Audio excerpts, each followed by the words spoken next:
For cheap D2R items, visit aoeah.com. You get 3% off with the code ARIAT. Check the link in the description.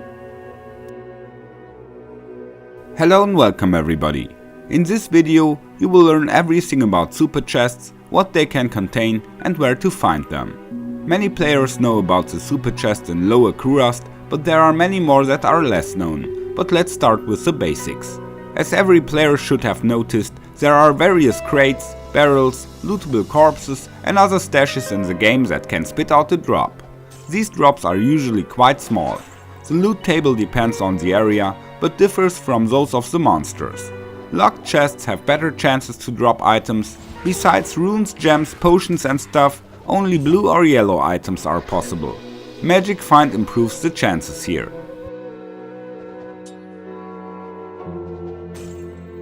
Exception are the golden sparking chests, they can also drop unique items.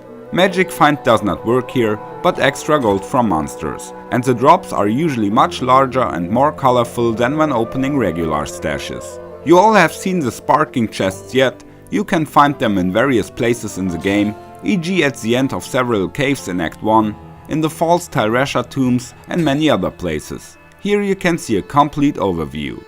It should be noticed that all sparking chests that spit out quest items are not listed, like those at Radamant or in the Spider Cavern.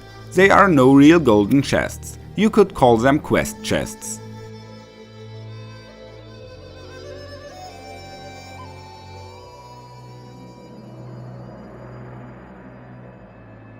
Then there are also some very unobtrusive chests which don't sparkle but can even spit out much more items than a golden chest.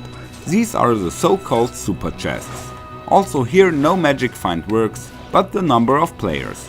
As usual, an improvement in the drop rates takes place with 3, 5 and 7 players. That's why it's best to farm the chests in fuller games. Unique items are not possible here, but the chance to get runes is not too bad. And depending on the area, very high runes are possible. For this reason, the super chests are a very popular farming target. Here you can see the maximum rune drops in Nightmare and Hell. I also have a complete list of the super chests, but it needs a bit of explanation here. They are not so easy to identify, because visually they do not attract your attention. So let's look at all the locations of the popular super chests step by step. In Act 1, they can appear on all green areas from the Bloodmoor to the Tamo Highlands. Whenever you find a house with a bed in it and there is a chest in or in front of the house, this is a super chest. There are also possibly some in the maps Mausoleum, Crypta and Tower Cellar level 1 to 4, always on those map patterns that contain a lot of pillars, like in the examples shown here. These places can be found at dead ends, straight passages, curves and crossings. Just like with the houses on the meadow areas, there is no guarantee that there will be such a map pattern. It just depends on if the randomly generated map has such components or not. Super chests are always bound to certain map structures where they can appear.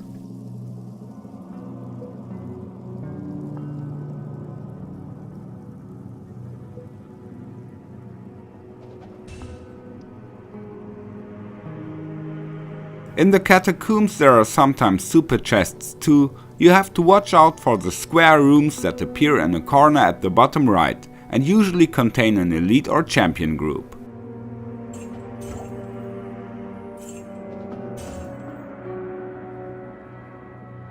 In Act 2, super chests can appear in the desert areas, anywhere you can find ruins, especially in the Lost City. Here you have to look for exactly this ruin. You can recognize it by the 3 entries right next to each other. If there is a crate there, it is also a super chest. In the Maggot Lair you can often find 2 crates at the dead ends. Sometimes it's a super chest. Less often they can be placed directly beside the exit to the next level. In the Arcane Sanctuary you can find 3 super chests at each end where there is not the summoner. That's a total of 9.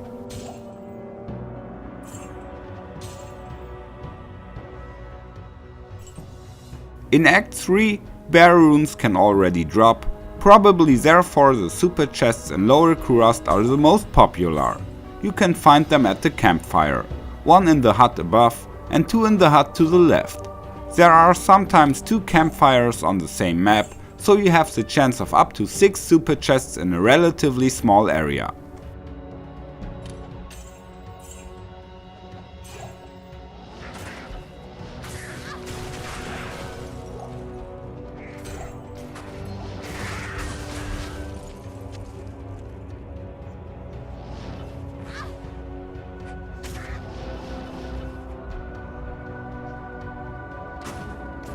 What many people do not know, also in Upper Kurast, super chests can occur, at exactly these temple structures where the stairs lead up to the top left, regardless of whether there is actually an entrance to the interior or not.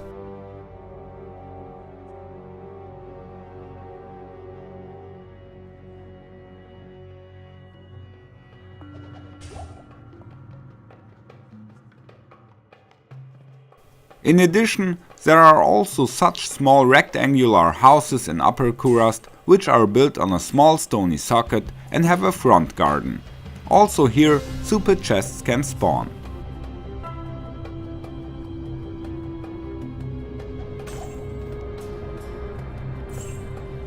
In the sewers level 2, there is not only a quest chest, but also a handful of super chests. Whenever you are here, you should just open everything.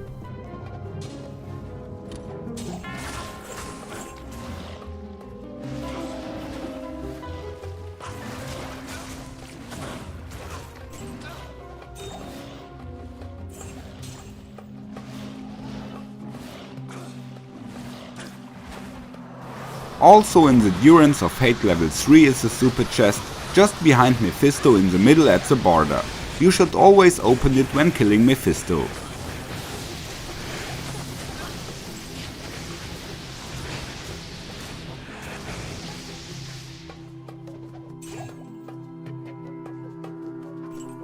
In Act 4, super chests can appear in the River of Flame at such small headlands like shown here, or at dead ends. But they are very rare.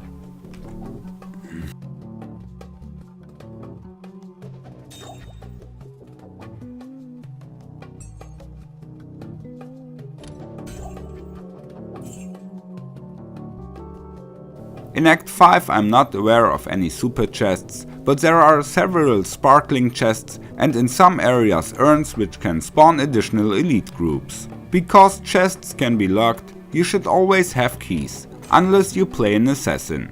I say goodbye at this point, take care and may the loot be with you. Follow me. Come on.